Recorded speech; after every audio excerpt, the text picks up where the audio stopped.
Aku baru saja pulang kerja lembur. Badanku remuk. Kepalaku pusing.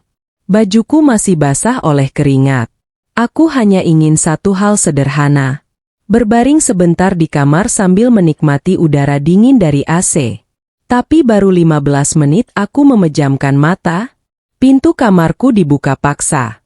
Dan ibu mertuaku langsung mematikan AC. Lalu berkata dengan sinis, "Perempuan cuma numpang di rumah ini kok gaya hidupnya kayak nyonya besar." Saat itu aku diam. Aku menahan marah. Aku menahan air mata. Tapi ibu mertuaku tidak tahu bahwa hari itu adalah hari terakhir aku bertahan di rumah itu. Karena beberapa jam kemudian, aku pergi. Dan saat sebuah rahasia besar terbongkar, orang yang paling keras merendahkanku justru menangis memohon agar aku kembali. Assalamualaikum warahmatullahi wabarakatuh. Sebelum cerita ini dimulai, jangan lupa bantu like dan subscribe dulu ya. Semoga siapapun yang menekan tombol subscribe di channel ini, dilancarkan rezekinya, dipanjangkan umurnya, disehatkan badannya, dan keluarganya selalu dijauhkan dari kesedihan serta dipenuhi kebahagiaan. Amin. Tulis nama dan asal kota kalian di kolom komentar ya sahabat kisah dalam diam. Dan coba jawab pertanyaan ini. Kalau kalian baru pulang lembur, badan capek luar biasa, lalu ada anggota keluarga yang memperlakukan kalian seperti pembantu di rumah sendiri. Apa yang akan kalian lakukan? Diam? Melawan? Atau pergi? Tulis pendapat kalian di kolom komentar. Aku yang selalu bekerja, tapi selalu salah. Namaku Laras. Usiaku 32 tahun. Kalau ada yang bertanya seperti apa rasanya hidup di rumah yang tidak pernah benar-benar menganggapmu keluarga, aku bisa menjawabnya dengan mudah. Rasanya seperti menjadi tamu yang tidak pernah pulang. Kamu tinggal di sana. Kamu ikut membayar kebutuhan rumah. Kamu membersihkan rumah. Kamu memasak. Kamu membantu semua orang. Tapi tetap saja keberadaanmu dianggap asing.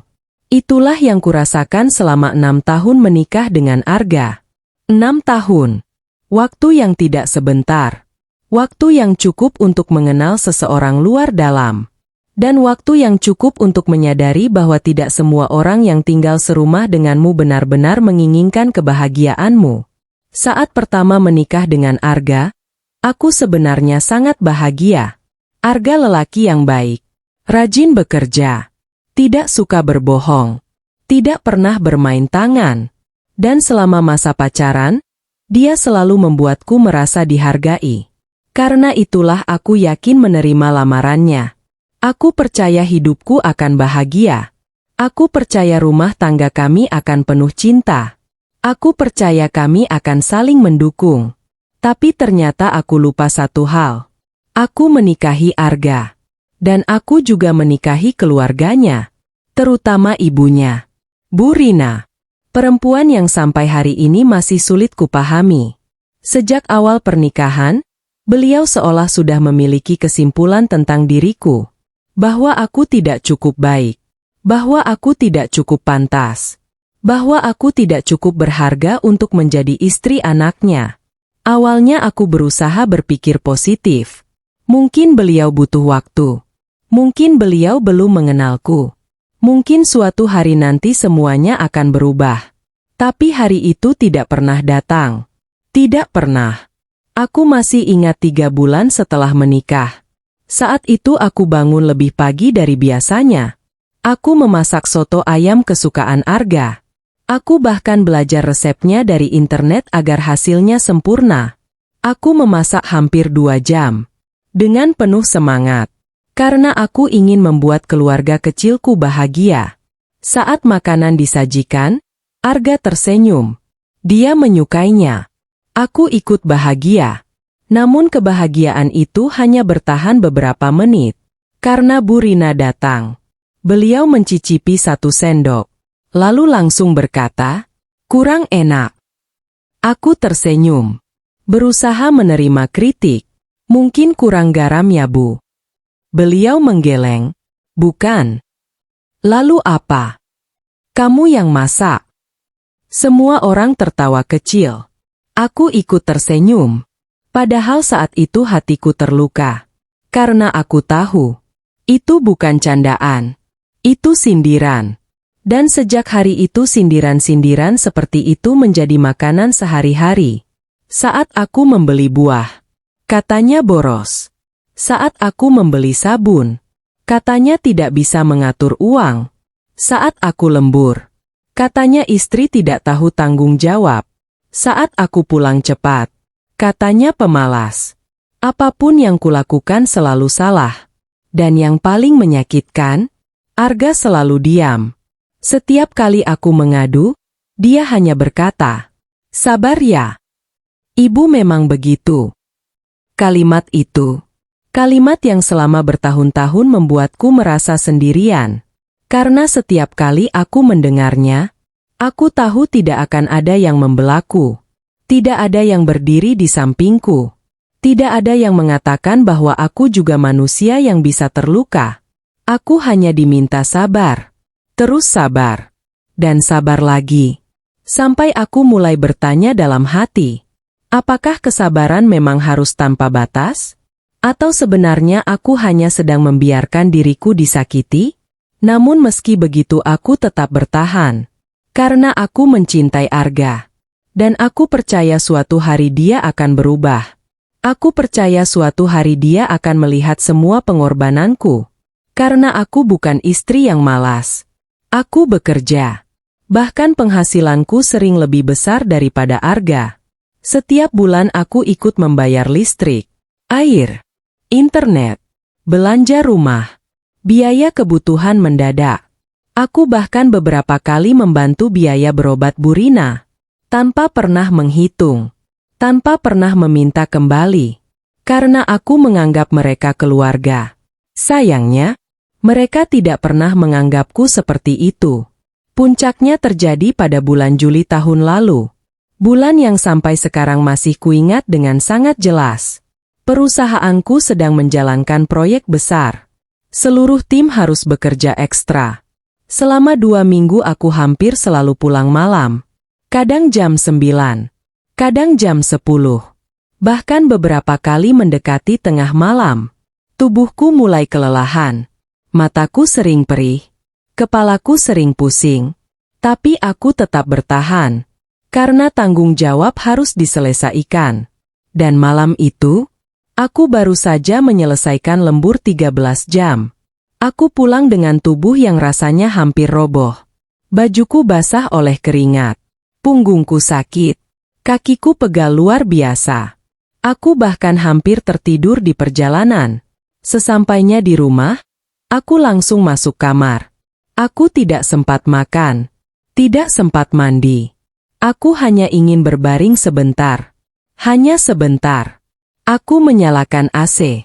Lalu menjatuhkan tubuhku ke atas kasur. Udara dingin mulai terasa. Untuk pertama kalinya hari itu aku bisa bernapas lega. Aku memejamkan mata. Dan merasakan sedikit kenyamanan setelah seharian bekerja tanpa henti. Namun kenyamanan itu ternyata hanya berlangsung 15 menit. Karena tiba-tiba, pintu kamarku terbuka keras. Dan orang yang masuk membuat seluruh hidupku berubah malam itu. AC itu dimatikan di depan wajahku. Pintu kamarku terbuka keras. Sampai daun pintunya membentur dinding. Aku yang hampir tertidur langsung terbangun kaget. Jantungku berdegup keras. Kepalaku yang sejak tadi sudah pusing langsung terasa semakin berat. Saat membuka mata, aku melihat Burina berdiri di depan pintu. Wajahnya tidak terlihat khawatir. Tidak terlihat iba. Tidak terlihat seperti seseorang yang melihat menantunya baru pulang lembur. Yang kulihat justru wajah kesal. Sangat kesal. Aku berusaha duduk. Masih setengah sadar. "Ibu." Beliau tidak menjawab. Beliau langsung berjalan menuju AC. Tangannya mengambil remote yang ada di meja. Lalu, tik, AC langsung mati. Suara mesin pendingin yang sejak tadi menyejukkan ruangan langsung menghilang. Aku membeku. Benar-benar membeku. Awalnya aku mengira beliau tidak sengaja. Tapi beberapa detik kemudian aku sadar. Beliau memang sengaja mematikannya. Ibu. Suaraku pelan. Masih mencoba sopan. Kenapa dimatikan? Bu Rina menoleh. Tatapannya dingin. Listrik mahal. Aku terdiam. Masih mencoba mencerna. Tapi Bu, aku baru pulang kerja. Beliau langsung memotong. Semua orang juga kerja. Kalimat itu membuat dadaku langsung sesak. Aku mencoba menarik napas panjang. Menahan emosi. Karena aku tahu kalau aku menjawab dengan nada tinggi, aku yang akan dianggap kurang ajar. Aku cuma mau istirahat sebentar. Beliau tertawa sinis. Tawa yang selama bertahun-tahun selalu berhasil melukai hatiku. Istirahat. Iya Bu. Baru pulang langsung nyalain AC. Kayak nyonya besar saja. Aku menunduk. Tanganku mulai gemetar. Bukan karena marah. Tapi karena lelah. Sangat lelah. Aku baru bekerja 13 jam. 13 jam. Bahkan saat makan siang pun aku masih mengerjakan laporan. Tapi yang kudapat sesampainya di rumah bukan perhatian. Bukan ucapan terima kasih. Bukan sekadar pertanyaan apakah aku sudah makan atau belum. Yang kudapat justru sindiran. Lagi. Dan lagi. Dan lagi. Aku cuma mau tidur sebentar Bu. Kataku pelan. Namun Bu Rina malah semakin kesal. Kalau mau hidup boros, tinggal sendiri. Kalimat itu membuatku mengangkat kepala. Untuk pertama kalinya malam itu aku menatap langsung matanya. Karena kalimat itu terasa berbeda. Lebih tajam. Lebih menyakitkan. Lebih menghina. Apa maksud Ibu? Beliau menyilangkan tangan. Lalu berkata dengan suara yang sampai sekarang masih kuingat jelas. Perempuan yang cuma numpang di rumah orang jangan banyak gaya. Dunia seperti berhenti. Aku tidak bisa bergerak. Tidak bisa bicara. Bahkan tidak bisa bernapas dengan normal. Perempuan yang cuma numpang? Aku? Orang yang setiap bulan ikut membayar tagihan rumah? Orang yang membantu kebutuhan keluarga? Orang yang selama 6 tahun selalu mengalah? Aku ingin menangis saat itu juga. Tapi entah kenapa air mataku tidak keluar. Mungkin karena terlalu sakit. Mungkin karena aku sudah terlalu sering menangis. Sampai tubuhku sendiri lelah melakukannya. Bu! Suaraku bergetar. Aku juga ikut bayar listrik. Bu Rina langsung mendekat. Memangnya kenapa? Aku menatapnya. Dan untuk pertama kalinya dalam hidupku, aku melihat seseorang benar-benar tidak menghargai semua pengorbananku. Kamu pikir karena bantu sedikit lalu rumah ini jadi milikmu? Sedikit? Dadaku semakin sesak. Sedikit? Aku ingin tertawa. Tapi yang keluar justru rasa sakit. Karena beliau bahkan tidak tahu berapa banyak yang sudah kuberikan selama ini. Atau mungkin beliau tahu. Tapi memilih menganggapnya tidak ada. Saat itulah Arga pulang. Aku mendengar suara motornya di halaman. Biasanya aku akan lega. Karena suamiku pulang. Karena aku berharap ada seseorang yang membelaku. Namun malam itu aku salah lagi. Begitu masuk kamar dan melihat suasana tegang, Arga langsung bertanya, "Ada apa?" Bu Rina menjawab lebih dulu, "Istrimu marah karena AC dimatikan." Arga langsung menatapku, lalu menatap ibunya. Dan seperti yang sudah bisa kutebak, dia memilih pihak yang sama seperti biasanya. Laras. Iya. Sudahlah. Hanya itu. Sudahlah. Bukan bertanya kenapa aku marah. Bukan bertanya kenapa ibunya mematikan AC. Bukan bertanya bagaimana kondisiku setelah lembur. Tidak. Dia hanya ingin masalah selesai. Dengan cara yang paling mudah. Aku yang mengalah. Aku yang diam. Aku yang menelan semuanya. Seperti biasa. Namun malam itu ada sesuatu yang berbeda. Sangat berbeda. Karena saat melihat wajah suamiku, aku tidak lagi merasa ingin menangis. Aku tidak lagi merasa ingin menjelaskan. Aku hanya merasa lelah. Lelah yang tidak bisa dijelaskan dengan kata-kata. Dan tepat ketika aku berpikir malam itu sudah cukup menyakitkan, aku tanpa sengaja mendengar sesuatu dari ruang tamu. Sesuatu yang membuat seluruh tubuhku dingin. Karena untuk pertama kalinya, aku mengetahui alasan sebenarnya kenapa Burina selalu memperlakukanku seperti musuh. Dan alasan itu ternyata berkaitan dengan sesuatu yang selama ini disembunyikan Arga dariku. Alasan sebenarnya mertuaku membencinku. Malam itu aku tidak bisa tidur. Meskipun tubuhku sangat lelah. Meskipun mataku terasa berat. Meskipun kepalaku berdenyut sejak sore. Aku hanya berbaring menatap langit-langit kamar. Kamar yang kini terasa panas karena AC masih dimatikan. Di sebelahku Arga sudah tertidur. Atau setidaknya berpura-pura tidur. Aku tidak tahu. Dan jujur saja, malam itu aku sudah tidak peduli. Hatiku terlalu penuh. Terlalu sesak. Terlalu lelah. Aku terus mengingat perkataan Burina. Perempuan yang cuma numpang di rumah orang jangan banyak gaya. Kalimat itu terus terngiang. Berulang-ulang. Menusuk lebih dalam setiap kali kuingat. Karena setelah 6 tahun menikah, ternyata beliau masih menganggapku orang luar. Masih menganggapku tamu. Masih menganggapku tidak pantas berada di rumah itu. Air mataku akhirnya jatuh. Perlahan. Diam-diam. Seperti yang selalu kulakukan selama ini. Menangis tanpa suara. Karena aku sudah terlalu sering menangis sendirian. Sekitar pukul 11 malam. Aku terbangun karena haus. Aku turun ke dapur untuk mengambil air minum. Rumah sudah gelap. Lampu ruang keluarga dimatikan. Namun saat melewati ruang tamu, aku mendengar suara pelan. Suara Burina. Dan suara Arga. Mereka belum tidur. Aku berhenti. Awalnya aku tidak berniat mendengarkan. Tapi langkahku langsung terhenti ketika namaku disebut. Laras itu makin berani sekarang. Suara Burina terdengar jelas. Aku langsung membeku. Arga menghela napas. Ibu jangan mulai lagi. Apa salahku? Burina terdengar kesal.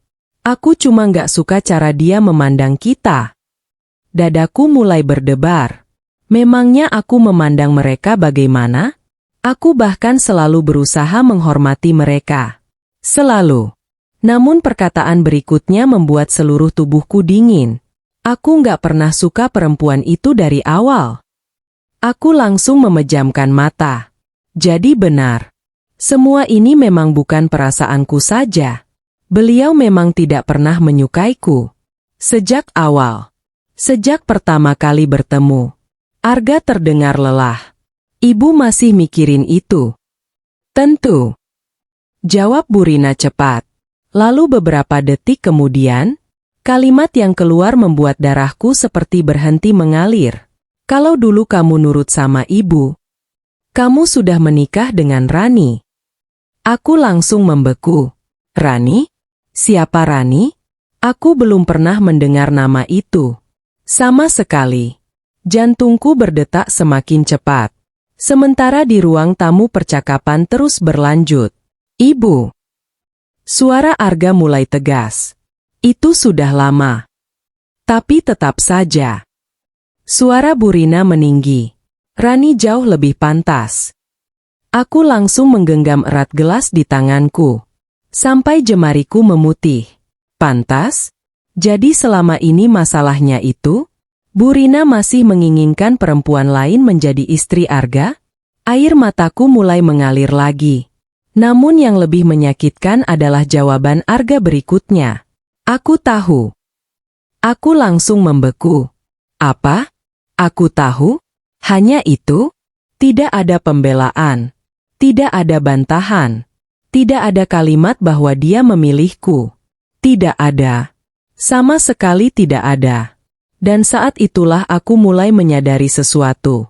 Mungkin selama ini aku hanya berjuang sendirian. Mungkin selama ini hanya aku yang mempertahankan pernikahan ini. Karena suamiku sendiri tidak pernah benar-benar berdiri di sampingku. Aku kembali ke kamar. Tubuhku gemetar. Air mataku tidak berhenti mengalir. Aku duduk di tepi tempat tidur sampai hampir subuh. Mencoba memahami semuanya. Rani. Nama itu terus berputar di kepalaku. Siapa dia? Kenapa Bu Rina sangat menginginkannya? Dan kenapa Arga terlihat tidak berusaha menghentikan pembicaraan itu? Keesokan harinya aku berangkat kerja dengan mata sembab. Aku mencoba fokus. Tapi pikiranku terus melayang. Sampai akhirnya saat jam makan siang, aku membuka media sosial. Dan tanpa sengaja menemukan jawabannya. Jawaban yang membuat seluruh tubuhku dingin. Karena aku menemukan foto lama Arga. Foto yang belum pernah kulihat sebelumnya. Dan di sampingnya berdiri seorang perempuan. Cantik, elegan, tersenyum bahagia. Nama akunnya, Rani. Namun yang membuatku hampir menjatuhkan ponsel adalah caption foto itu. Karena foto tersebut diunggah oleh Bu Rina sendiri. Dan caption yang tertulis di bawahnya berbunyi, "Andai takdir berkata lain." Saat itulah aku sadar. Masalah ini jauh lebih besar daripada AC yang dimatikan. Jauh lebih besar daripada penghinaan sehari-hari. Karena ternyata selama 6 tahun menikah, aku hidup di tengah seseorang yang masih berharap aku tidak pernah menjadi bagian dari keluarganya. Dan aku belum tahu bahwa beberapa hari kemudian aku akan menemukan rahasia lain yang jauh lebih menyakitkan. Rahasia yang melibatkan Arga dan perempuan bernama Rani itu. Foto yang menghancurkan hatiku. Tanganku gemetar. Mataku terus menatap layar ponsel. Aku membaca caption itu berulang kali. Andai takdir berkata lain. Kalimat sederhana. Hanya 4 kata. Tapi rasanya seperti pisau yang menusuk tepat ke dadaku. Karena foto yang diunggah Bu Rina itu bukan foto biasa. Di sana ada Arga. Masih muda. Masih terlihat sangat bahagia. Dan di sampingnya berdiri seorang perempuan cantik bernama Rani. Mereka tersenyum. Terlalu dekat untuk disebut teman biasa. Terlalu akrab untuk disebut sekadar kenalan. Aku langsung memperbesar fotonya. Lalu membaca komentar-komentar di bawahnya. Dan setiap komentar membuatku semakin sulit bernapas. Pasangan paling serasi. Sayang nggak jadi nikah. Masih cocok sampai sekarang. Kalau jadi nikah pasti bahagia. Dadaku semakin sesak. Karena Bu Rina membalas hampir semua komentar itu. Dengan emoji hati. Dengan senyum. Bahkan beberapa kali menulis kalimat yang membuatku ingin menangis saat itu juga. Iya, sayangnya jodohnya bukan dia. Aku langsung mematikan layar ponsel. Tanganku dingin. Kepalaku pusing. Dan untuk pertama kalinya dalam 6 tahun pernikahan, aku bertanya pada diriku sendiri. Apa aku sebenarnya hanya pengganti? Sepanjang hari aku tidak bisa fokus bekerja. Laporan yang biasanya selesai dalam 1 jam membutuhkan hampir 3 jam. Beberapa kali rekan kerja bertanya apakah aku baik-baik saja. Aku hanya tersenyum. Berbohong. Seperti yang selalu kulakukan. Karena aku tidak tahu harus menjelaskan apa. Bagaimana mungkin aku mengatakan bahwa aku sedang patah hati karena sebuah foto lama? Terdengar konyol. Tapi rasa sakitnya nyata. Sangat nyata. Malam harinya aku pulang lebih cepat. Aku berniat bertanya langsung kepada Arga. Bukan untuk bertengkar. Aku hanya ingin tahu kebenarannya. Namun saat tiba di rumah, aku kembali menemukan sesuatu yang membuatku terdiam. Dari luar rumah aku mendengar suara tawa. Suara Bu Rina. Dan suara Arga. Mereka sedang berbicara di ruang tamu. Aku belum masuk. Aku masih berdiri di teras. Dan tanpa sengaja mendengar percakapan mereka. Aku ketemu Rani minggu lalu. Suara Bu Rina terdengar jelas. Jantungku langsung berdebar. Rani lagi. Selalu Rani. Arga tidak menjawab. Lalu Bu Rina melanjutkan. Dia masih sendiri. Aku langsung membeku. Beberapa detik hening. Kemudian suara Arga terdengar pelan. Oh ya. Hanya itu. Oh ya. Namun entah kenapa jawaban itu membuatku semakin tidak nyaman. Karena tidak ada penolakan. Tidak ada keberatan. Tidak ada usaha menghentikan pembicaraan. Burina lalu tertawa kecil. Kalau dulu kamu dengar ibu. Beliau tidak melanjutkan kalimatnya. Tapi aku sudah tahu maksudnya. Dan yang membuat seluruh tubuhku dingin adalah jawaban Arga berikutnya. Sudahlah, Bu. Bukan? Aku tidak menyesal menikahi Laras. Bukan? Aku mencintai istriku. Bukan? Jangan bicara seperti itu lagi. Tidak. Hanya. Sudahlah, Bu. Kalimat yang terdengar seperti seseorang yang tidak ingin membahas masa lalunya. Bukan seseorang yang benar-benar menolaknya. Air mataku mulai jatuh. Dan untuk pertama kalinya, aku tidak masuk ke rumah. Aku duduk di teras belakang selama hampir 1 jam. Sendirian. Menangis. Karena aku mulai merasa ada sesuatu yang tidak pernah kuceritakan pada siapapun. Aku lelah menjadi pilihan kedua. Aku lelah berusaha mendapatkan penerimaan dari orang yang tidak pernah menginginkanku. Aku lelah. Sangat lelah. Namun ternyata rasa sakit malam itu belum seberapa. Karena 2 hari kemudian, saat sedang membersihkan lemari kerja Arga untuk mencari dokumen asuransi yang dimintanya, aku menemukan sebuah amplop tua. Amplop yang terselip di antara berkas-berkas kantor. Awalnya aku tidak curiga. Sampai aku melihat tulisan di depannya. Tulisan tangan seorang perempuan. Untuk Arga. Jantungku langsung berdebar. Entah kenapa firasat buruk muncul begitu saja. Perlahan aku membuka amplop tersebut. Dan saat membaca isi surat di dalamnya, aku langsung terduduk lemas di lantai. Karena surat itu ditulis oleh Rani. Dan tanggalnya hanya 2 bulan sebelum aku menikah dengan Arga.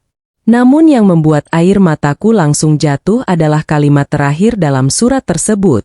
Kalau suatu hari kamu berubah pikiran, aku akan tetap menunggumu. Tanganku gemetar hebat. Karena di bagian bawah surat itu, ada tulisan tangan Arga. Tulisan yang membuat seluruh dunia seolah runtuh di hadapanku. Maafkan aku. Seharusnya kita yang bersama. Aku langsung membeku. Karena saat itulah aku sadar.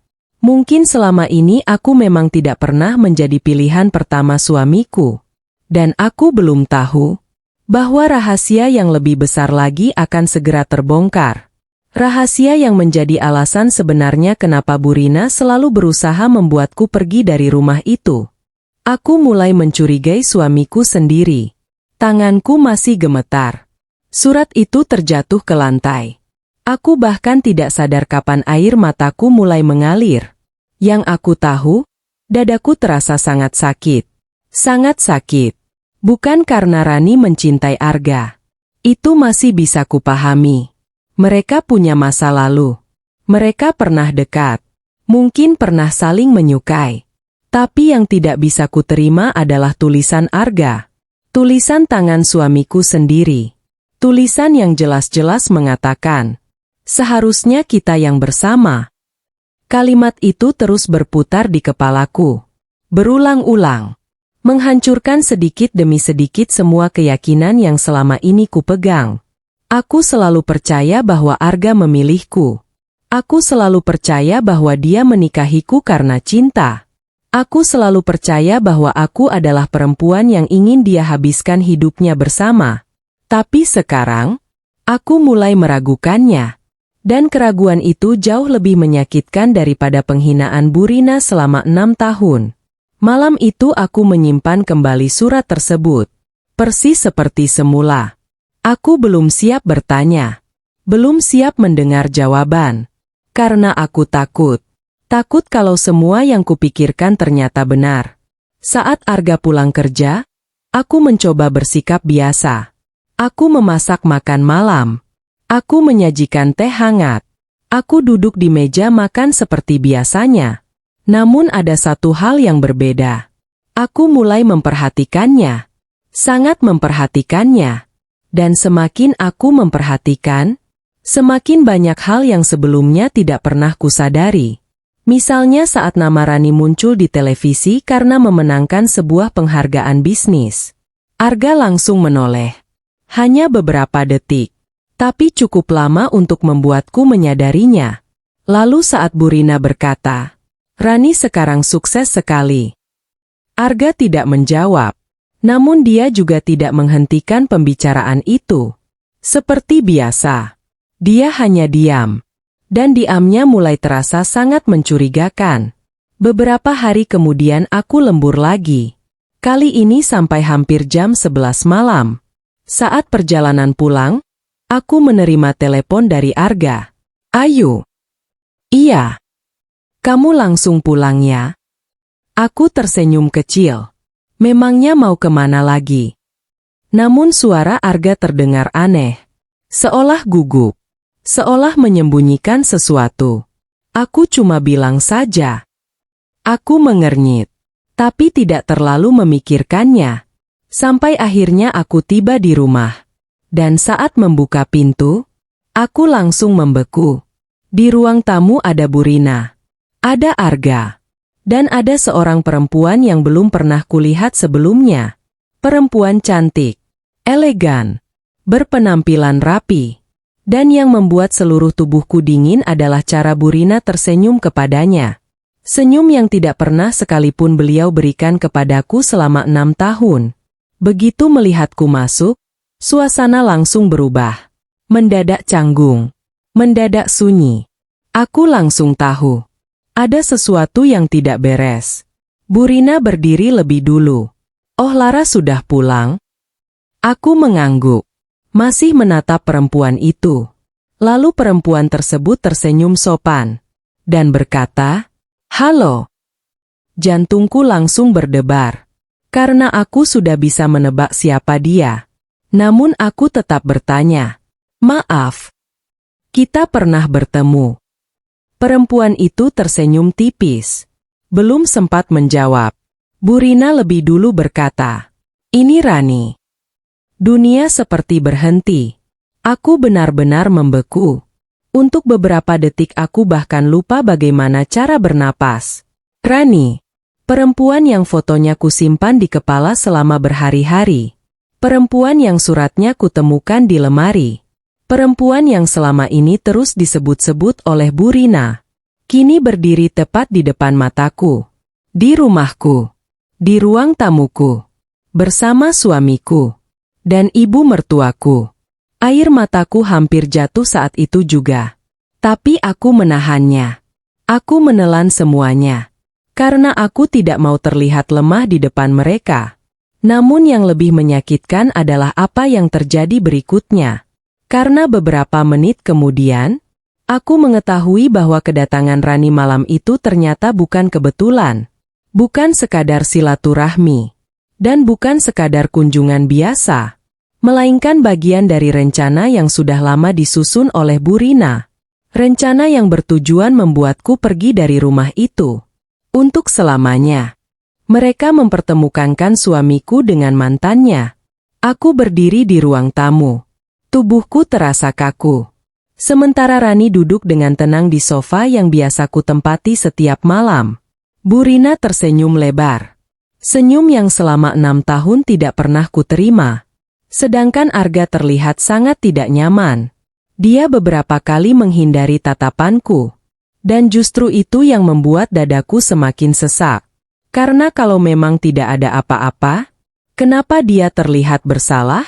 Kenapa dia tidak bisa menatap mataku? Aku berusaha tetap tenang. Meski sebenarnya seluruh tubuhku gemetar. "Silakan duduk laras," kata Bu Rina. Aku duduk perlahan. Namun suasana terasa sangat aneh. Sangat tidak nyaman. Seolah aku adalah tamu di rumahku sendiri.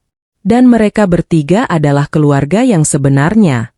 Bu Rina mulai bercerita. Tertawa. Membahas banyak hal. Sebagian besar tentang masa lalu. Tentang masa sekolah Arga. Tentang kuliah. Tentang kenangan-kenangan lama. Dan hampir semua cerita itu melibatkan Rani. Aku hanya diam, mendengarkan. Sampai akhirnya Burina berkata sesuatu yang membuat darahku mendidih. Dulu mereka dekat sekali. Beliau tertawa kecil. Kalau bukan karena keadaan, mungkin sekarang Rani yang jadi menantuku. Ruangan langsung hening. Aku menatap meja, menahan napas, menahan emosi, menahan air mata. Dan yang paling menyakitkan, tidak ada yang membantah. Tidak Burina, tidak Rani, dan tidak Arga. Tidak ada. Sama sekali tidak ada. Untuk pertama kalinya aku merasa benar-benar dipermalukan. Di depan perempuan lain. Di rumahku sendiri. Malam semakin larut. Akhirnya Rani pamit pulang. Aku mengira semuanya selesai. Ternyata tidak. Begitu pintu tertutup, Burina langsung berkata, "Lihat kan." Aku menoleh. Beliau sedang menatap Arga. Beda sekali. Arga menghela napas. "Bu, tidak salah kalau ibu bilang." Burina melanjutkan. "Rani itu perempuan karir. Pintar. Mandiri. Pembawaannya juga elegan." Setiap kalimat itu terasa seperti tamparan. Karena aku tahu kepada siapa perbandingan itu diarahkan. Kepadaku. Aku yang selama ini bekerja. Aku yang selama ini membantu keuangan rumah. Aku yang selama ini mengurus semuanya. Ternyata tetap tidak cukup. Tetap kalah. Di mata beliau. Aku kalah dari seseorang yang bahkan tidak tinggal bersama mereka. Air mataku hampir jatuh. Namun aku masih bertahan. Sampai akhirnya Burina mengucapkan kalimat yang membuatku tidak sanggup diam lagi. Kalau dulu Arga nikah sama Rani, hidup keluarga ini pasti lebih baik. Aku langsung berdiri. Ruangan mendadak sunyi. Burina dan Arga menatapku. Aku tidak lagi peduli. Karena selama 6 tahun aku sudah terlalu banyak diam. Dan diamku tidak pernah membuat keadaan membaik. Aku menatap Arga. Lama. Sangat lama. Lalu bertanya pelan. "Kamu setuju?" Jantungku berdebar keras. Karena jawaban itu akan menentukan segalanya. Arga terlihat gugup. Sangat gugup. Dia menunduk. Lalu berkata, "Laras." Aku memotong. "Jawab." Ruangan kembali sunyi. Dan saat itulah sesuatu yang tidak pernah kubayangkan terjadi. Arga tidak langsung membantah. Dia tidak langsung berkata tidak. Dia tidak langsung membelaku. Dia diam. Hanya diam. Dan diam itu sudah cukup menjadi jawaban. Air mataku akhirnya jatuh. Perlahan. Tanpa bisa kutahan lagi. Karena untuk pertama kalinya, aku merasa benar-benar sendirian dalam pernikahan ini. Malam itu aku tidur di kamar tamu. Aku tidak ingin melihat wajah siapapun. Tidak ingin berbicara. Tidak ingin menjelaskan. Aku hanya ingin menangis. Dan saat sedang menangis itulah, aku menerima sebuah pesan dari nomor yang tidak kukenal. Awalnya aku mengira spam. Namun saat membuka pesan tersebut, aku langsung membeku. Karena pengirimnya adalah Rani. Pesannya sangat singkat. Tapi cukup membuat seluruh tubuhku dingin. Aku minta maaf. Aku tidak tahu Burina melakukan semua ini. Aku langsung mengernyit. Apa maksudnya? Namun sebelum sempat membalas, pesan kedua masuk. Dan pesan itulah yang membuat jantungku hampir berhenti berdetak. "Laras, ada sesuatu tentang Arga yang harus kamu tahu." Tanganku langsung gemetar. Karena firasat buruk yang selama ini kupendam tiba-tiba muncul kembali. Lebih besar. Lebih menakutkan. Dan aku belum tahu bahwa pesan dari Rani malam itu akan membuka rahasia terbesar dalam pernikahanku. Rahasia yang membuat keputusan pergi dari rumah itu menjadi semakin mudah untuk kuambil. Rahasia yang disembunyikan suamiku. Tanganku gemetar saat membaca pesan dari Rani. Mataku terus menatap layar ponsel. Berulang kali. Seolah berharap tulisan itu berubah. Tapi tidak. Kalimat itu tetap sama. Ada sesuatu tentang Arga yang harus kamu tahu. Dadaku langsung sesak.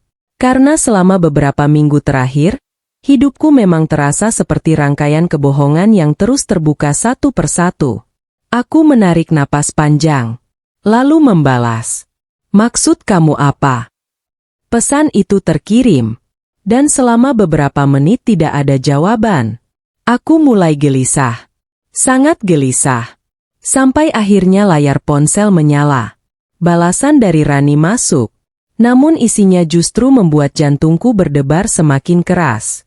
Ini terlalu panjang kalau dijelaskan lewat chat. Besok kita bertemu. Aku langsung terdiam. Bertemu? Jujur saja aku tidak ingin. Karena perempuan itu tetap bagian dari masalah dalam rumah tanggaku. Namun rasa penasaranku jauh lebih besar. Karena instingku mengatakan ada sesuatu yang penting. Sangat penting. Dan mungkin itulah alasan Bu Rina begitu membenciku selama ini. Akhirnya aku membalas singkat. Baik. Keesokan harinya aku menemui Rani di sebuah kafe kecil. Aku datang lebih dulu. Memilih meja di sudut ruangan. Tanganku dingin sejak tadi. Pikiranku dipenuhi berbagai kemungkinan buruk. Lalu sekitar 10 menit kemudian Rani datang. Dia terlihat berbeda dibanding malam sebelumnya. Tidak semewah saat di rumah. Tidak terlalu berdandan. Dan untuk pertama kalinya aku melihat raut bersalah di wajahnya. Begitu duduk di depanku, dia langsung berkata, "Aku minta maaf." Aku tidak menjawab. Karena aku belum tahu apa yang sebenarnya ingin dia katakan. Rani menghela napas panjang. Lalu menunduk. Aku nggak pernah berniat mengganggu rumah tanggamu. Aku masih diam. Namun kalimat berikutnya membuatku langsung fokus. Tapi kamu harus tahu kenyataan yang sebenarnya. Jantungku berdebar. Kenapa? Rani terlihat ragu. Sangat ragu. Seolah apa yang akan dia katakan bisa mengubah segalanya. Dan ternyata memang begitu. Karena beberapa detik kemudian dia berkata, Arga pernah datang menemuiku. Aku langsung membeku. Apa? 2 tahun lalu. Darahku seperti berhenti mengalir. 2 tahun lalu? Saat itu aku dan Arga sudah menikah 4 tahun. Kenapa dia menemui mantannya? Dan kenapa aku tidak pernah tahu? Tanganku mulai gemetar. Ada urusan apa? Rani menatapku. Lalu menjawab pelan. Awalnya aku juga berpikir itu urusan pekerjaan. Aku langsung sulit bernapas. Karena dari nada bicaranya, aku tahu jawabannya tidak sesederhana itu. Terus, Rani memejamkan mata sesaat. Lalu akhirnya berkata, dia datang untuk meminta bantuan uang. Aku langsung terdiam. Uang? Semua lagi-lagi tentang uang?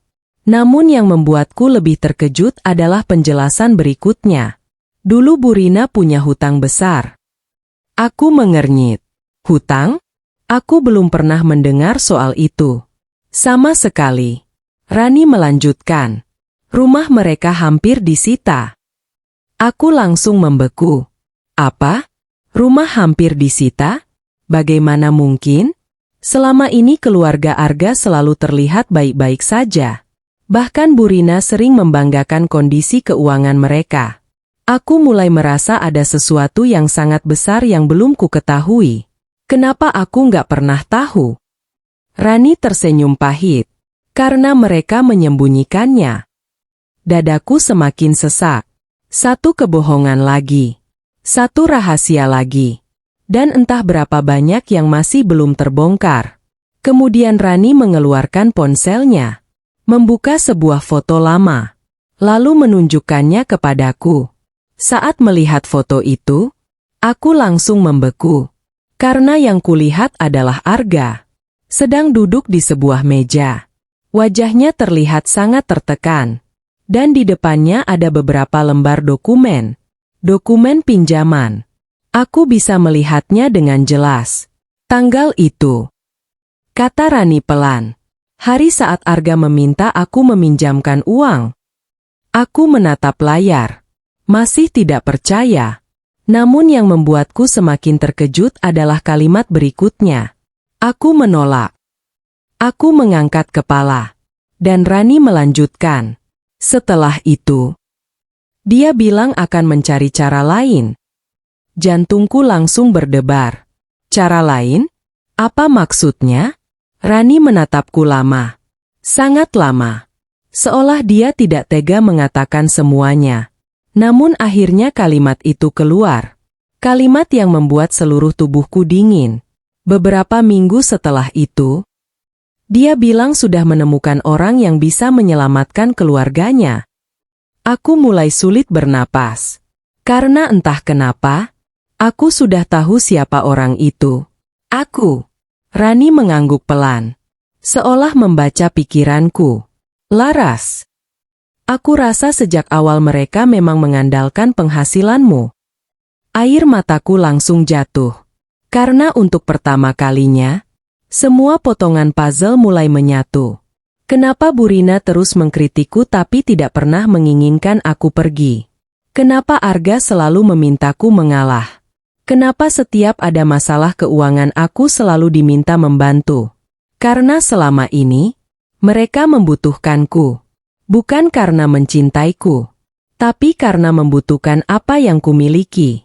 Dan aku belum tahu bahwa malam itu aku akan menemukan bukti yang jauh lebih menyakitkan. Bukti yang membuatku akhirnya memutuskan meninggalkan rumah itu tanpa menoleh lagi. Bukti yang membuatku tak mampu bertahan lagi. Sepulang dari bertemu Rani, pikiranku kacau. Sangat kacau.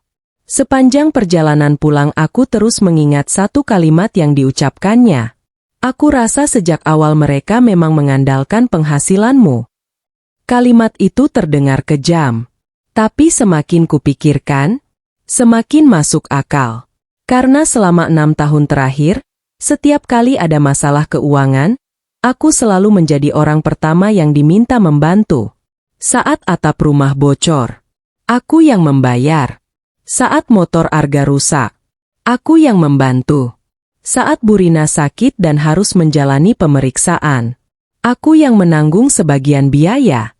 Bahkan saat sepupu Arga membutuhkan pinjaman mendadak, aku juga yang diminta mengerti. Semua selalu tentang pengertian. Semua selalu tentang pengorbanan.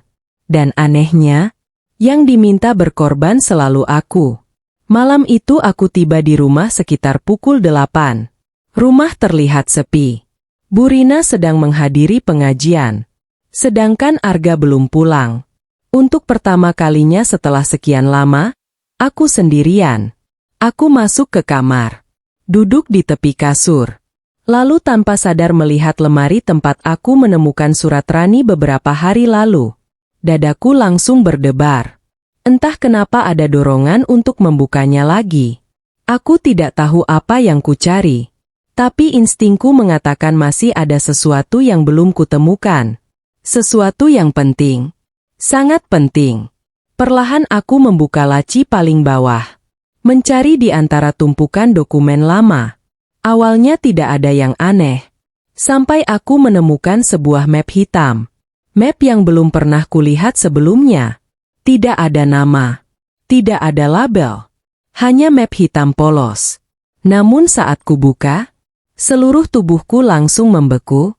Karena di dalamnya ada fotokopi rekening, slip transfer, dan berbagai catatan keuangan.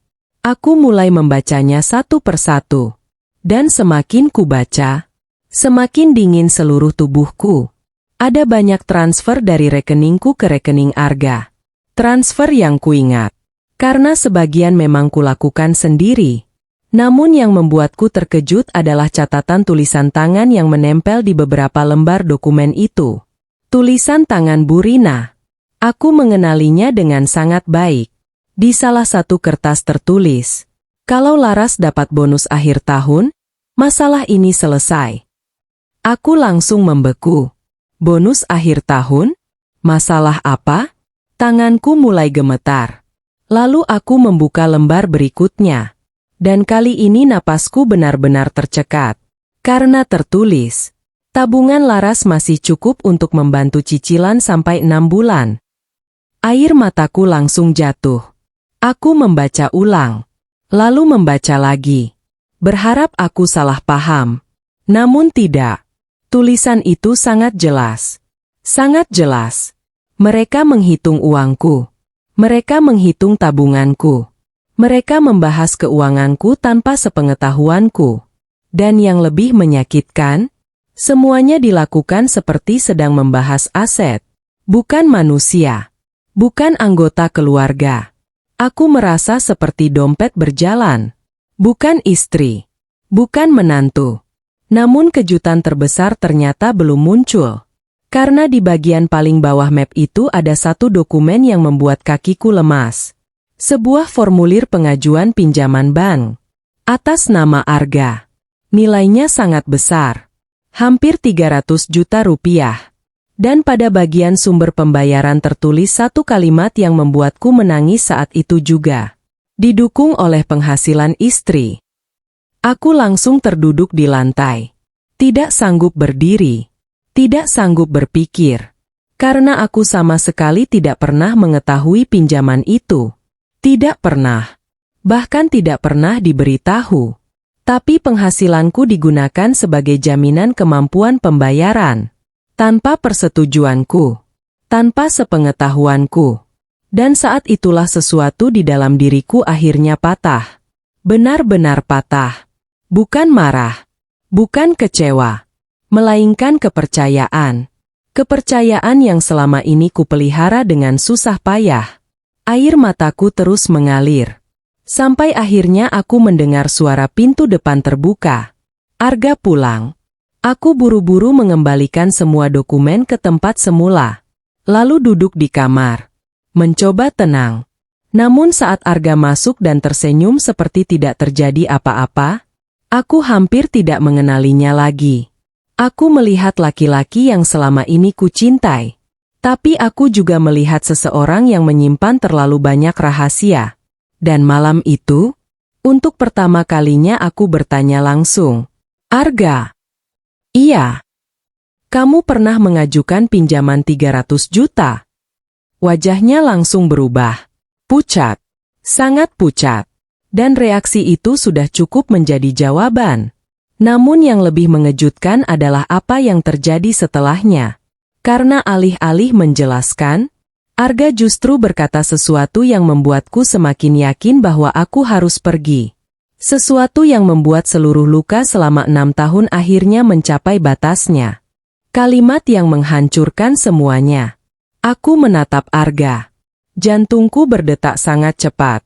Pertanyaan yang baru saja keluar dari mulutku membuat suasana kamar langsung berubah. Tegang. Sangat tegang. Wajah Arga yang tadi terlihat santai mendadak pucat. Matanya membesar. Dan untuk beberapa detik dia hanya diam. Diam yang terlalu lama. Diam yang sudah cukup menjadi jawaban. Aku tanya sekali lagi. Suaraku bergetar. Kamu pernah mengajukan pinjaman 300 juta? Arga menelan ludah. Lalu perlahan duduk di tepi kasur. Iya. Hanya satu kata. Tapi rasanya seperti petir yang menyambar tepat di atas kepalaku. Aku memejamkan mata. Mencoba menenangkan diri. Mencoba memberi kesempatan. Mencoba percaya bahwa mungkin masih ada penjelasan yang masuk akal. Kenapa kamu nggak pernah bilang? Arga mengusap wajahnya. Terlihat lelah. Sangat lelah. Aku nggak mau bikin kamu khawatir. Aku hampir tertawa. Tapi yang keluar justru air mata. Karena alasan itu terdengar sangat menyakitkan. Tidak mau bikin aku khawatir? Atau tidak mau aku tahu? Dua hal yang sangat berbeda. Aku istrimu. Kataku pelan. Harusnya aku tahu. Arga menghela napas panjang. Namun jawaban berikutnya justru membuat hatiku semakin hancur. Aku nggak punya pilihan. Aku langsung menatapnya. Nggak punya pilihan. Iya. Aku menggeleng. Karena kalimat itu mulai terdengar seperti pembelaan. bukan penyesalan. Dan aku sudah terlalu lelah mendengar pembelaan. Kamu selalu punya pilihan. Kataku, kamu bisa jujur. Kamu bisa bicara. Kamu bisa percaya sama aku. Air mataku kembali jatuh. Tapi kamu memilih bohong. Ruangan kembali sunyi. Hanya suara napas kami yang terdengar. Lalu tiba-tiba Arga mengatakan sesuatu yang membuat seluruh tubuhku dingin. Aku melakukan semua ini untuk keluarga. Aku langsung tertawa pahit. Keluarga. Lagi-lagi keluarga. Selalu keluarga. Tapi anehnya, kata itu tidak pernah termasuk aku. Aku tidak pernah masuk di dalamnya.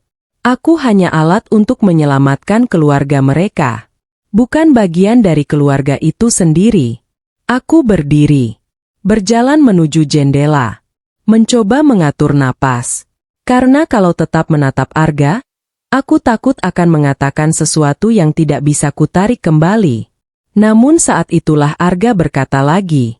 Dan kalimat itu menjadi titik balik dalam hidupku. Laras. Iya.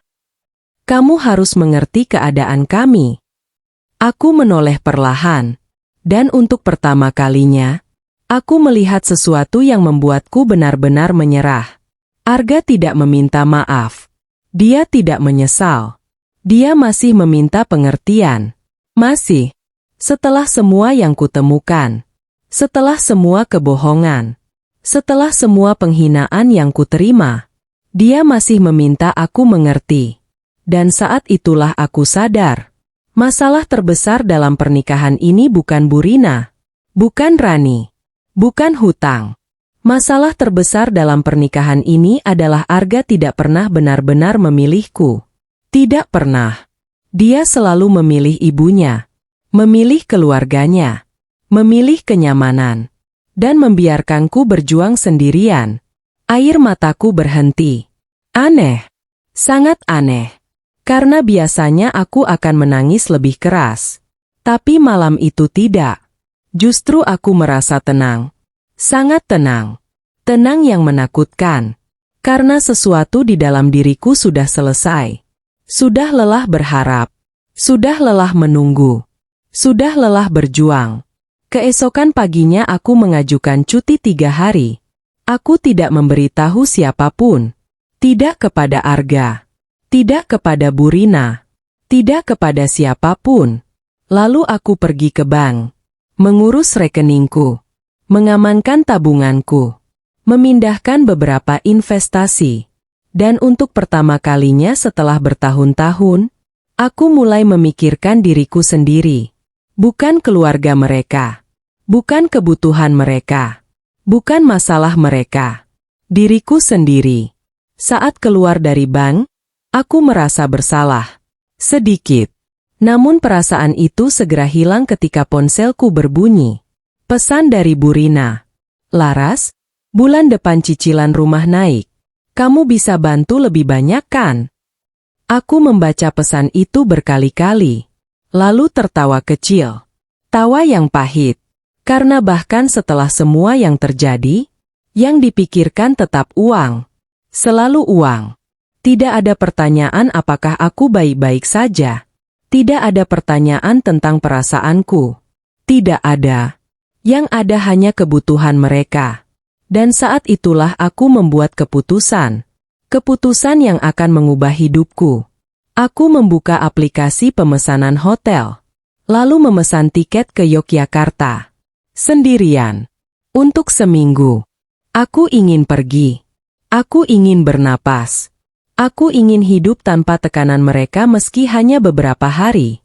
Namun aku belum tahu bahwa keputusanku pergi itu akan membuat Burina marah besar. Karena beberapa hari kemudian sebuah rahasia yang selama ini mereka sembunyikan akhirnya terbongkar. Rahasia yang membuat seluruh keluarga panik. Dan untuk pertama kalinya, mereka takut kehilangan aku. Saat mereka mulai takut kehilanganku. Keputusan memesan tiket ke Yogyakarta adalah keputusan paling tenang yang pernah kubuat dalam beberapa tahun terakhir. Tidak ada amarah. Tidak ada tangisan. Tidak ada drama. Aku hanya lelah. Sangat lelah. Dan untuk pertama kalinya aku ingin menjauh dari semua kebisingan itu. Menjauh dari rumah yang tidak pernah memberiku ketenangan. Menjauh dari mertua yang selalu merendahkanku. Dan menjauh dari suami yang selalu memintaku mengerti tanpa pernah berusaha memahami. Aku tidak memberitahu siapapun soal perjalanan itu. Aku hanya menyimpan tiketnya. Diam-diam. Seperti mereka menyimpan rahasia selama ini. 3 hari kemudian aku tetap bekerja seperti biasa. Pulang. Memasak. Membersihkan rumah. Melakukan semua rutinitas yang selama ini kulakukan. Namun ada satu hal yang berbeda. Aku berhenti berusaha menyenangkan Bu Rina. Aku tetap sopan. Tetap menghormati. Tapi aku tidak lagi memaksakan diri. Dan anehnya, Bu Rina mulai menyadari perubahan itu. Suatu malam saat makan malam, beliau menatapku cukup lama. Laras. Iya Bu. Kamu kenapa? Aku mengangkat kepala. Kenapa apa? Kamu beda. Aku tersenyum kecil. Mungkin untuk pertama kalinya beliau melihat seorang Laras yang tidak lagi berusaha mencari pengakuannya. Aku baik-baik saja. Jawabku singkat. Bu Rina terlihat tidak puas. Namun tidak berkata apa-apa lagi. 2 hari kemudian sesuatu terjadi. Sesuatu yang membuat seluruh rumah mendadak panik. Malam itu aku baru pulang kerja ketika mendengar suara ribut dari ruang tamu. Bu Rina menangis. Arga terlihat pucat. Beberapa saudara Arga juga datang ke rumah. Suasana sangat tegang. Begitu masuk, aku langsung bertanya, "Ada apa?" Tidak ada yang menjawab. Sampai akhirnya Arga berkata pelan, "Rumah ini bermasalah." Jantungku langsung berdebar. Maksudnya? Arga mengusap wajahnya. Terlihat sangat stres. Lelang. Aku langsung membeku. Apa? Rumah ini akan dilelang? Tubuhku langsung dingin.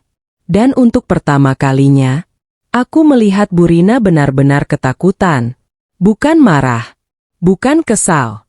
Tapi takut. Sangat takut. Malam itu akhirnya semua rahasia mulai keluar. Sedikit demi sedikit. Ternyata pinjaman yang diambil Arga beberapa tahun lalu mulai macet. Bunga bertambah. Tagihan menumpuk. Dan sekarang pihak bank mulai memberikan peringatan serius. Aku duduk diam mendengarkan. Tidak menyela. Tidak marah. Tidak menangis. Karena jujur saja, aku sudah terlalu lelah untuk terkejut. Yang membuatku terkejut justru hal lain. Karena di tengah kepanikan itu, Bu Rina tiba-tiba menggenggam tanganku. Untuk pertama kalinya setelah 6 tahun. Ayu. Beliau bahkan sampai salah menyebut namaku. Laras. Suaranya bergetar. Kamu bisa bantu kan? Dadaku langsung sesak. Karena bahkan dalam situasi seperti ini, yang mereka cari tetap aku. Tetap uangku. Tetap pengorbananku. Bukan diriku. Aku. Sebagai manusia. Arga ikut mendekat. Matanya merah. Laras. Aku menatapnya. Dan untuk pertama kalinya, aku melihat rasa takut di wajahnya. Takut kehilangan rumah. Takut kehilangan kenyamanan. Takut kehilangan penyelamat mereka. Laras, kita harus cari solusi. Aku mengangguk pelan. Iya. Wajah mereka langsung sedikit lega. Mungkin mereka mengira aku akan membantu seperti biasanya. Mungkin mereka mengira aku akan kembali mengorbankan diriku. Mungkin mereka mengira aku akan menyelamatkan semuanya. Seperti yang selalu kulakukan. Namun mereka tidak tahu satu hal. Kali ini berbeda. Sangat berbeda. Karena aku sudah selesai menjadi penyelamat. Malam semakin larut. Satu persatu keluarga pulang. Tinggal aku, Arga, dan Bu Rina. Suasana terasa berat. Sampai akhirnya Bu Rina berkata pelan, "Kalau tabunganmu dipakai dulu." Aku langsung mengangkat kepala. Beliau berhenti. Mungkin baru menyadari apa yang baru saja diucapkannya. Namun semuanya sudah terlambat. Karena kalimat itu justru membuktikan satu hal. Mereka memang selalu mengandalkan uangku. Selalu. Air mata Burina mulai jatuh. Namun entah kenapa, aku tidak lagi merasa kasihan. Bukan karena aku jahat, tapi karena aku sudah terlalu lama menjadi orang yang dikorbankan. Malam itu aku masuk kamar, membuka lemari, mengeluarkan koper, lalu mulai memasukkan pakaian. Perlahan, tenang, tanpa tergesa-gesa. Dan saat Arga melihat koper itu, wajahnya langsung berubah. Laras. Aku tetap melipat pakaian. Kamu mau kemana? Aku tidak menjawab. Karena untuk pertama kalinya, aku ingin dia merasakan ketidakpastian yang selama ini kurasakan. Laras. Suaranya mulai panik. Kamu mau kemana? Aku menutup koper. Lalu menatapnya. Lama. Sangat lama. Dan akhirnya menjawab dengan tenang. Aku pergi.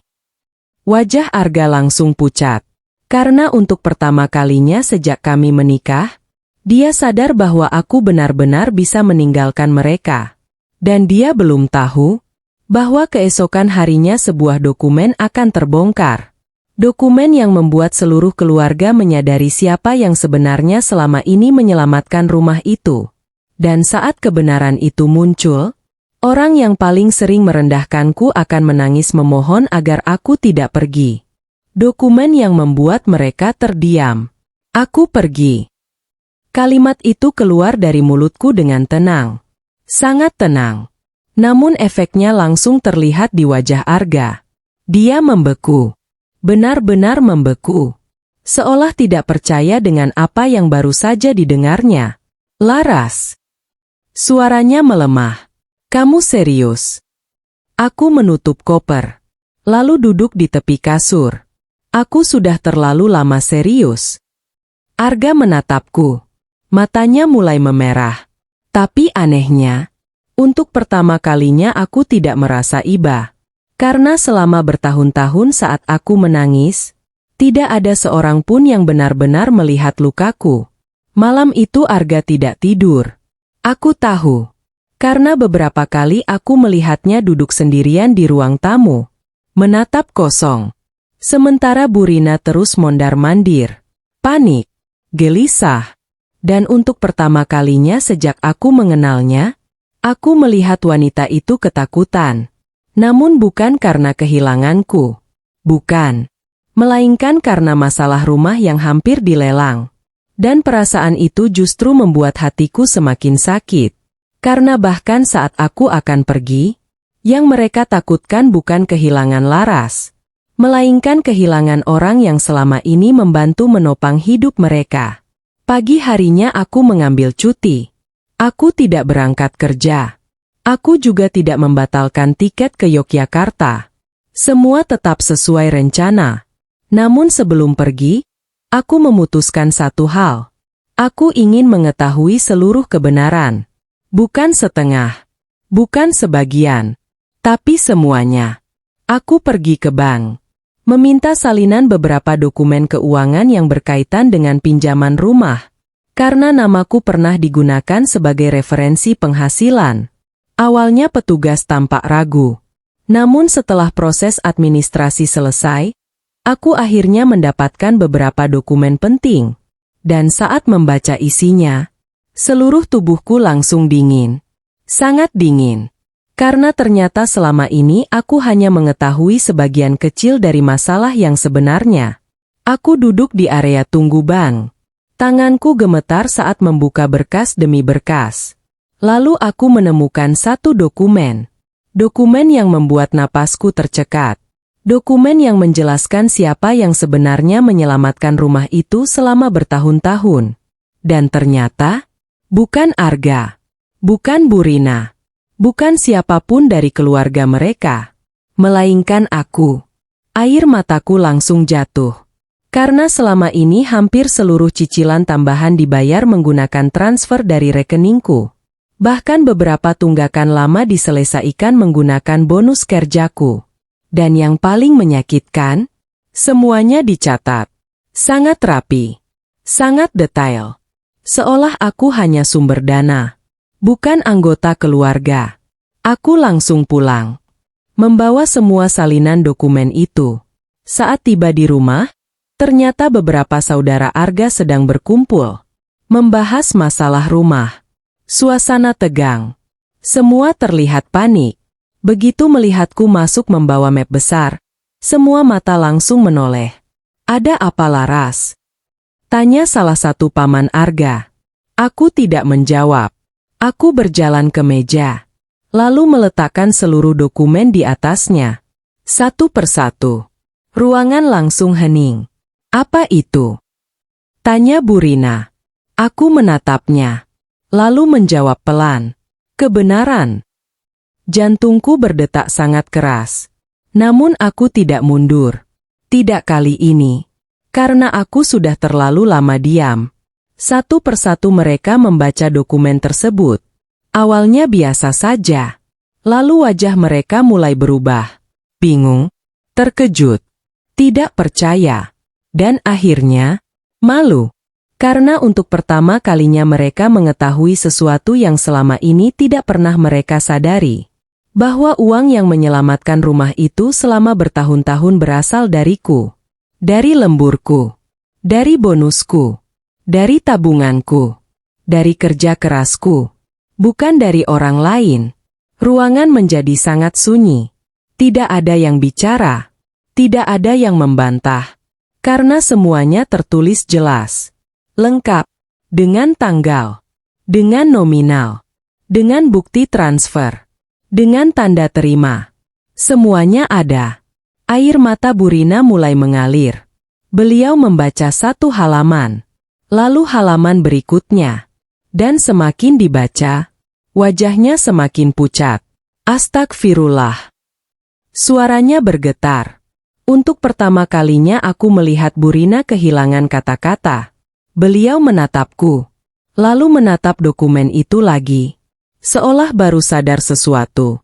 Sesuatu yang seharusnya sudah disadari sejak lama, bahwa perempuan yang selama ini dianggap numpang, justru menjadi orang yang paling banyak membantu. Bahwa perempuan yang selama ini dihina, justru menjadi alasan rumah itu masih berdiri. Dan bahwa perempuan yang selama ini dianggap beban, justru menjadi penyelamat mereka. Air mata Bu Rina jatuh semakin deras. Namun luka di hatiku sudah terlalu dalam. Lalu sesuatu yang tidak pernah kuduga terjadi. Bu Rina berdiri. Perlahan. Dengan tubuh gemetar. Kemudian berjalan ke arahku. Seluruh keluarga memperhatikannya. Dan di depan semua orang, wanita yang selama 6 tahun tidak pernah mengakui pengorbananku itu, akhirnya melakukan sesuatu yang membuat semua orang terdiam. Beliau memegang tanganku, lalu menangis. Menangis sejadi-jadinya. Namun aku belum tahu bahwa kata-kata yang akan keluar dari mulut Bu Rina setelah ini akan mengubah segalanya. Karena untuk pertama kalinya dalam hidupku, aku akan mendengar alasan sebenarnya kenapa beliau begitu membenciku sejak hari pertama. Alasan sebenarnya dia membenciku. Tangisan Bu Rina memenuhi ruang tamu. Tidak ada yang berbicara. Tidak ada yang bergerak. Semua orang terdiam. Termasuk aku. Karena selama 6 tahun mengenalnya, aku belum pernah melihat beliau seperti ini. Belum pernah. Wanita yang selalu terlihat kuat. Selalu merasa benar. Selalu memiliki jawaban untuk semua hal. Kini berdiri di hadapanku sambil menangis. Tangannya masih menggenggam tanganku erat. Sangat erat. Seolah takut aku menghilang. Seolah takut aku benar-benar pergi. Laras. Suaranya pecah. Aku diam. Karena aku tidak tahu harus menjawab apa. Sebagian diriku masih marah. Masih terluka. Masih mengingat semua penghinaan yang pernah beliau lontarkan. Tapi sebagian diriku juga penasaran. Kenapa? Kenapa beliau selalu membenciku? Apa sebenarnya salahku? Dan akhirnya, Setelah 6 tahun penuh luka, aku akan mendapatkan jawabannya. Bu Rina duduk perlahan. Air matanya belum berhenti. Seluruh keluarga masih memperhatikan. Arga juga. Wajahnya terlihat tegang. Seolah dia sudah mengetahui sesuatu yang akan disampaikan ibunya. Sesuatu yang selama ini disembunyikan. Laras. Iya, Bu. Ada hal yang tidak pernah Ibu ceritakan. Dadaku langsung berdebar. Karena nada suaranya berbeda. Sangat berbeda. Bukan nada marah. Bukan nada menyindir. Tapi nada seseorang yang membawa beban sangat lama. Beban yang akhirnya tidak sanggup lagi disimpan. Aku iri sama kamu. Aku langsung membeku. Apa? Iri? Kepada aku? Aku sampai mengira salah dengar. Bu Rina kembali menangis. Ibu iri. Kalimat itu diulang. Dan kali ini lebih jelas. Ruangan menjadi sunyi. Karena sepertinya tidak hanya aku yang terkejut. Seluruh keluarga juga. Apa maksud ibu? Tanyaku pelan. Bu Rina memejamkan mata. Lalu berkata sesuatu yang membuat seluruh tubuhku dingin. Karena kamu mengingatkan ibu pada seseorang. Jantungku berdetak semakin cepat. Siapa? Air mata Bu Rina jatuh lagi. Dan jawaban yang keluar membuat ruangan membeku. Ibu kandung Arga. Aku langsung terdiam. Apa? Seluruh tubuhku terasa lemas. Karena selama ini aku mengira Bu Rina adalah ibu kandung Arga. Semua orang mengira begitu. Bahkan aku tidak pernah mendengar cerita lain. Namun kini kenyataan berbeda muncul di hadapanku. Bu Rina mulai bercerita. Puluhan tahun lalu, sebelum menikah dengan ayah Arga, sudah ada perempuan lain dalam hidup laki-laki itu. Perempuan yang kemudian menjadi ibu kandung Arga. Perempuan yang sangat dicintai, sangat dihormati, dan sangat dikenang keluarga besar. Namun takdir berkata lain. Perempuan itu meninggal saat Arga masih kecil. Beberapa tahun kemudian, ayah Arga menikah dengan Bu Rina. Dan sejak saat itulah semuanya berubah. Ibu selalu dibandingkan. Suara Bu Rina bergetar. Selalu. Aku hanya diam. Mendengarkan. Karena perlahan semuanya mulai masuk akal. Setiap kemarahan. Setiap sindiran, setiap kebencian, semuanya berasal dari luka yang tidak pernah sembuh. Ayah Arga sering bilang. Air matanya kembali jatuh. Kamu mirip dia. Aku langsung membeku. Bu Rina menatapku. Dan untuk pertama kalinya aku melihat rasa sakit yang selama ini beliau sembunyikan. Caramu bicara. Caramu tersenyum. Bahkan cara kamu memperhatikan orang lain. Ibu melihat perempuan itu lagi. Ruangan menjadi sangat sunyi. Aku tidak tahu harus berkata apa. Karena jujur saja, aku tidak pernah membayangkan alasan seperti ini. Selama ini aku mengira beliau membenciku karena pekerjaanku. Karena statusku. Karena penghasilanku. Ternyata bukan. Masalahnya jauh lebih lama. Jauh lebih dalam, dan jauh lebih rumit. Namun memahami bukan berarti menghapus luka. Karena bagaimanapun juga, aku tetap orang yang disakiti. Tetap orang yang dihina. Tetap orang yang menangis sendirian selama bertahun-tahun. Bu Rina tampaknya memahami itu. Karena beliau langsung menundukkan kepala. Laras. Iya, Bu. Maafkan Ibu. Air mataku mulai menggenang. Karena ini pertama kalinya beliau meminta maaf. Pertama kalinya. Setelah 6 tahun. Bukan cuma soal AC. Tangisnya semakin keras. Bukan cuma soal kata-kata ibu. Tapi semua yang pernah ibu lakukan. Seluruh keluarga mulai menangis. Termasuk beberapa saudara yang selama ini sering membela Bu Rina. Karena kini mereka baru memahami akar dari semuanya. Namun saat suasana mulai emosional, ponsel Arga tiba-tiba berdering. Suara dering itu memecah keheningan. Arga melihat layar. Dan wajahnya langsung berubah pucat. Sangat pucat. Aku belum pernah melihatnya seperti itu. Ada apa? Tanyaku. Arga tidak langsung menjawab. Tangannya gemetar. Lalu perlahan dia mengangkat wajah. Dan kalimat yang keluar membuat seluruh ruangan membeku. Bang datang besok pagi. Jantungku langsung berdebar. Karena itu berarti, waktu mereka sudah habis. Dan ternyata, masalah rumah yang hampir dilelang bukanlah rahasia terbesar yang selama ini disembunyikan. Masih ada satu kebenaran lagi. Kebenaran yang akan membuat seluruh keluarga panik. Dan membuat mereka sadar bahwa kepergianku bukan ancaman, melainkan kenyataan. Kebenaran terakhir yang disimpan Arga. Ruangan kembali sunyi. Semua mata tertuju pada Arga. Tangannya masih menggenggam ponsel. Wajahnya pucat. Bahkan lebih pucat dibanding saat aku menanyakan soal pinjaman 300 juta beberapa hari lalu. Bang datang besok pagi. Kalimat itu masih menggantung di udara. Membuat semua orang sulit bernapas. Burina langsung berdiri. Apa maksudnya? Suaranya gemetar. Arga memejamkan mata. Lalu mengusap wajahnya perlahan. Dan untuk pertama kalinya, aku melihat seseorang yang benar-benar kehabisan tenaga. Mereka mau melakukan penilaian aset. Dunia seperti berhenti. Penilaian aset. Artinya keadaan jauh lebih buruk dari yang kami kira. Burina langsung menangis lagi. Sedangkan beberapa saudara mulai panik. Namun anehnya, aku tidak merasakan apa-apa. Tidak marah. Tidak sedih. Tidak terkejut. Karena setelah semua yang terjadi, hatiku sudah terlalu lelah. Namun ternyata berita itu belum yang terburuk. Karena beberapa detik kemudian Arga berkata lagi. Dan kalimat berikutnya membuat seluruh ruangan membeku. Ada satu hal yang belum pernah aku ceritakan. Jantungku langsung berdebar.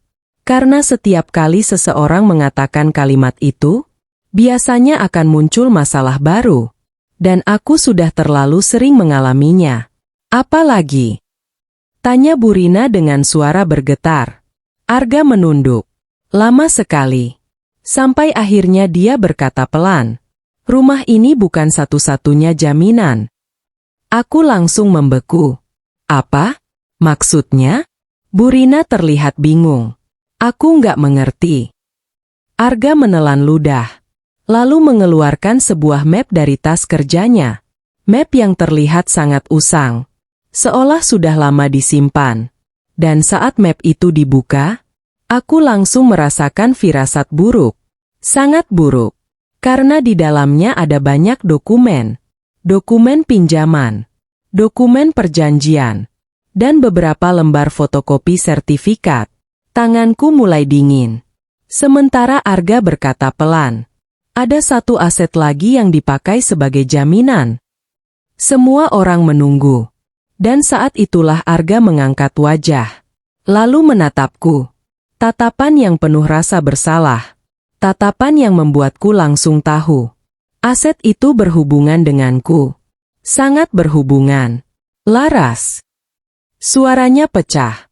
Aku mulai sulit bernapas. Dan beberapa detik kemudian dunia seolah runtuh. Karena Arga berkata, apartemenmu. Aku langsung membeku. Tubuhku tidak bergerak. Pikiranku kosong. Apartemen?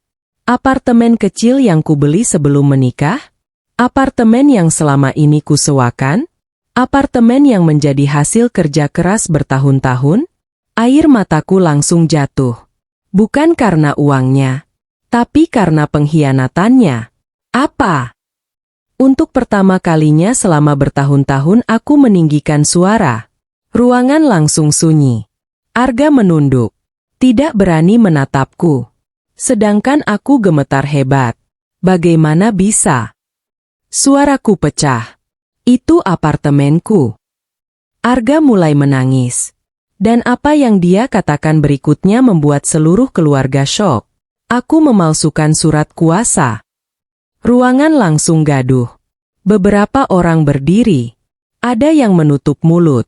Ada yang tidak percaya. Bahkan Bu Rina sampai terduduk lemas. Karena tidak ada seorang pun yang menyangka hal itu. Aku sendiri hampir tidak bisa berdiri. Dunia terasa berputar. Karena orang yang paling kupercaya ternyata mampu melakukan sesuatu seperti itu. Aku berniat menebusnya kembali. Tangis Arga pecah. Aku pikir semuanya akan membaik. Tapi malah semakin hancur. Air mataku mengalir tanpa henti. Karena saat itulah aku sadar. Masalah kami bukan lagi soal mertua. Bukan soal AC. Bukan soal penghinaan.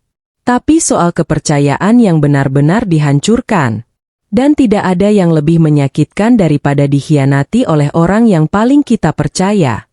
Malam itu tidak ada yang bisa berkata apa-apa. Semua orang diam. Termasuk Bu Rina. Wanita yang selama ini selalu punya komentar. Selalu punya pembelaan. Kini hanya menangis. Karena akhirnya dia melihat akibat dari semua yang terjadi. Akibat dari kebiasaan meminta anaknya menyelamatkan semua masalah. Akibat dari kebiasaan menganggap pengorbananku sebagai kewajiban. Akibat dari semua kesalahan yang terus dibiarkan. Namun aku belum tahu bahwa keesokan paginya Bu Rina akan melakukan sesuatu yang tidak pernah kubayangkan. Sesuatu yang membuat seluruh keluarga menangis. Dan untuk pertama kalinya, membuatku ragu apakah aku harus benar-benar meninggalkan mereka atau tidak. Air mata seorang ibu. Pagi itu aku hampir tidak tidur sama sekali. Mataku sembab. Kepalaku berat. Dan hatiku terasa kosong. Aku duduk sendirian di teras rumah sambil memandangi langit yang mulai terang. Biasanya pagi selalu memberiku harapan baru. Tapi tidak hari itu. Karena setelah semua yang terbongkar semalam, aku merasa tidak ada lagi yang tersisa untuk dipertahankan. Arga telah membohongiku. Memalsukan surat kuasa. Menggadaikan masa depanku. Dan melibatkan apartemen yang kubeli dengan kerja kerasku sendiri. Aku tidak tahu bagaimana cara memperbaiki kepercayaan yang sudah hancur seperti itu. Mungkin memang tidak bisa diperbaiki. Mungkin memang sudah terlambat. Sekitar pukul 7 pagi. Mobil dari pihak bank datang. 2 orang petugas turun. Membawa map dan beberapa dokumen. Suasana rumah langsung tegang. Bu Rina terlihat pucat. Arga bahkan tidak sanggup menatap siapapun. Sementara aku hanya berdiri di pojok ruang tamu. Diam. Menjadi penonton dalam masalah yang selama bertahun-tahun selalu menyeret namaku. Petugas mulai menjelaskan prosedur. Menjelaskan tunggakan. Menjelaskan risiko. Dan setiap kalimat yang keluar membuat wajah Bu Rina semakin pucat. Sampai akhirnya beliau menangis. Menangis keras. Tidak lagi mencoba terlihat kuat. Tidak lagi mencoba terlihat paling benar. Beliau benar-benar hancur. Dan untuk pertama kalinya sejak aku mengenalnya, aku melihat seorang ibu yang ketakutan kehilangan rumahnya. Namun sesuatu yang tidak pernah kuduga terjadi. Saat petugas bank selesai berbicara, Bu Rina tiba-tiba berdiri. Tubuhnya gemetar. Air matanya terus mengalir. Lalu beliau berjalan ke arahku. Semua orang memperhatikan. Tidak ada yang bicara. Tidak ada yang bergerak. Dan beberapa detik kemudian, Bu Rina berlutut di depanku. Aku langsung membeku. Astagfirullah. Salah satu saudara langsung menutup mulut. Arga juga membeku. Semua orang syok. Termasuk aku. Karena selama 6 tahun, aku tidak pernah membayangkan akan melihat pemandangan seperti itu. Bu Rina yang keras. Bu Rina yang selalu merasa benar. Kini berlutut sambil menangis di depanku. Laras. Suaranya pecah. Aku salah.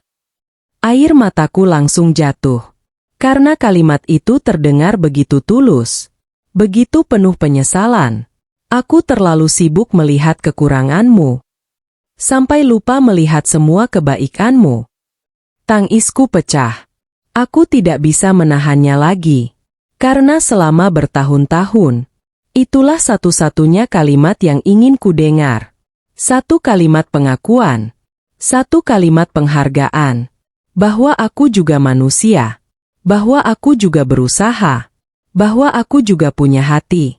Burina terus menangis. Tangannya menggenggam tanganku erat. Aku yang membuat Arga berpikir dia harus menyelamatkan semua orang. Aku yang selalu menuntut. Aku yang selalu membandingkan.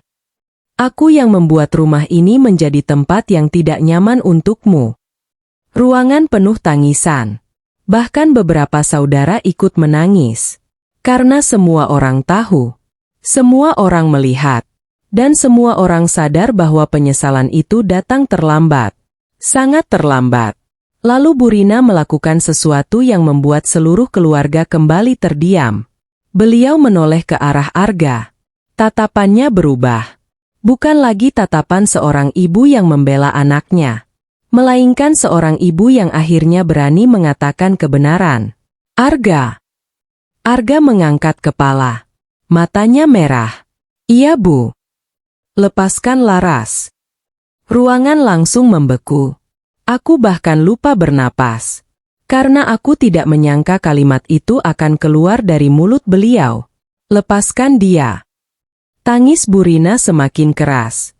Dia sudah terlalu banyak berkorban untuk kita.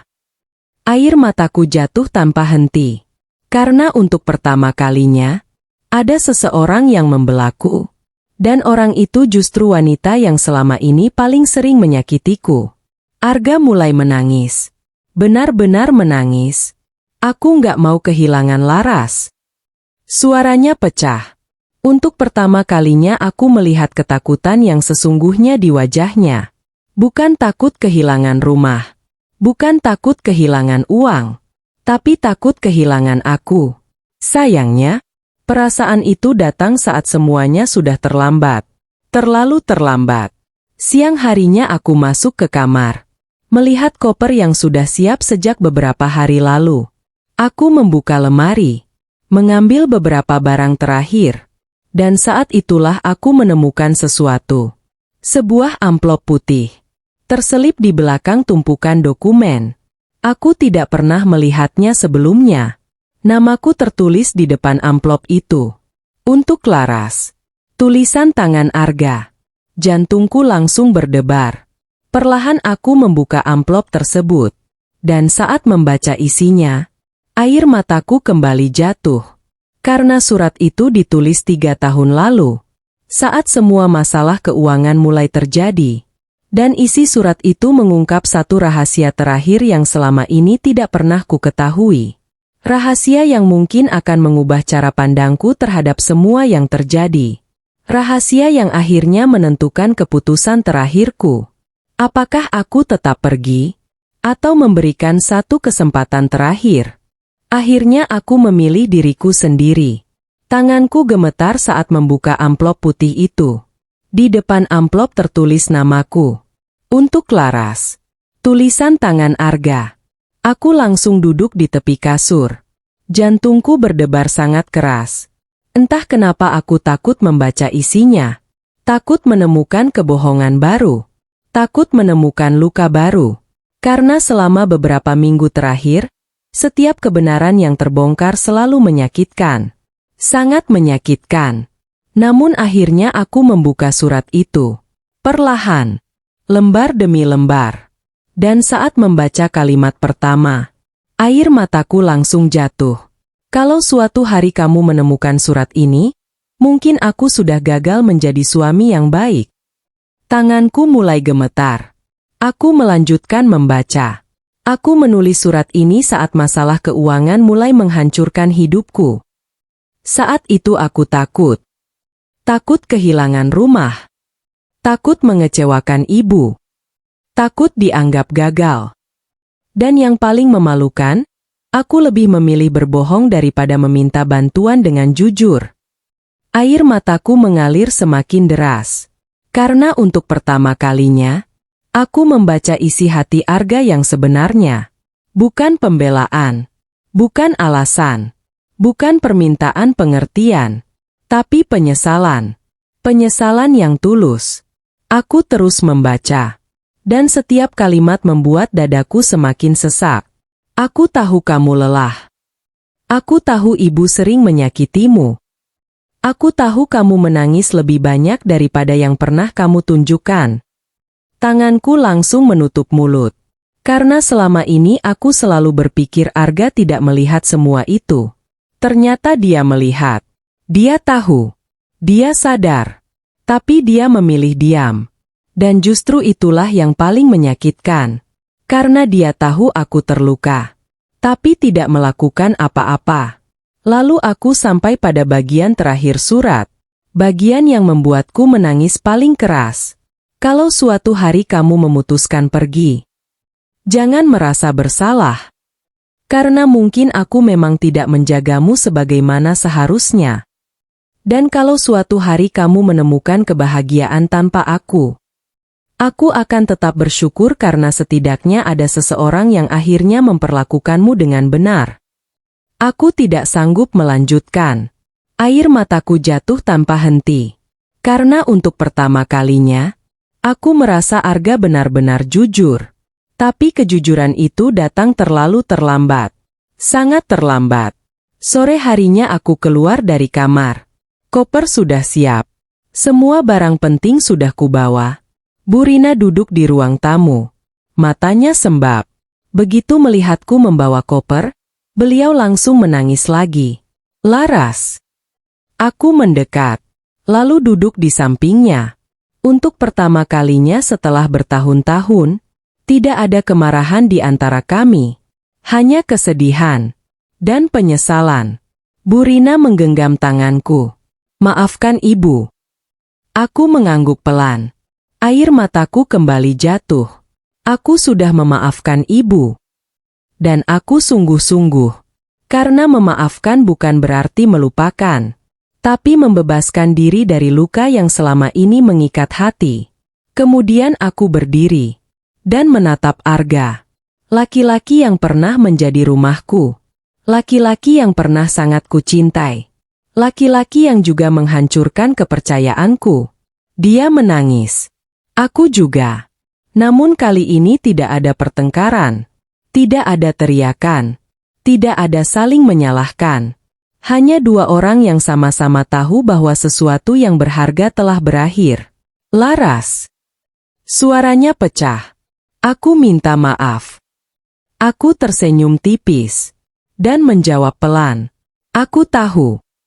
Lalu, bisakah kamu memberiku kesempatan lagi? Pertanyaan itu akhirnya keluar.